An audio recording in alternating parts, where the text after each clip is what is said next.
So as you can see, this area behind me, man, it is a mess. The whole time they were putting in this pool, it was raining. It was just filling with water. So when they put that pool in the ground, when they dug the hole actually filled up all but 2 feet with water. And so they ended up having to bail it out, get a trash pump to be able to set that pool in.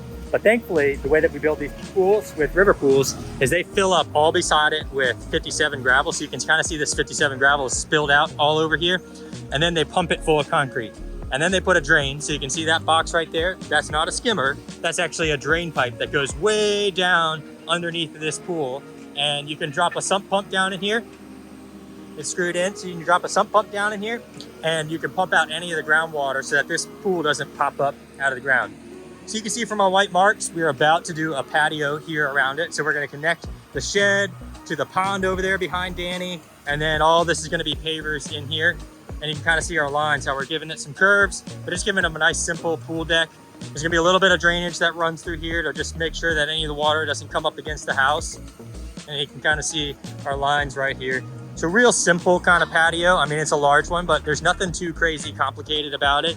Just to give them a flat, hard surface above grade where they're not standing in the water. And then we're bringing the pavers right up to the edge of this pond. And the goal is that, you know, they'll be able to sit here, look down into the pond, feed the fishes, hang out, and just enjoy nature.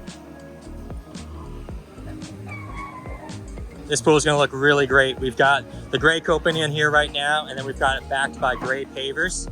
And it's just gonna be a nice, simple contrast to what's going on. I love the blue against the gray with the warm accents around it. A great color combo. But as you can see, we've got our work cut out to get all this grading in check, this entire place cleaned up, and get it back to normal. But that's what we do. That's what we enjoy doing. We love being able to get people into their spaces, especially being able to have their own pool, a private little resort. Thanks for following along, guys. I'll be sure to show you what this looks like when we're done.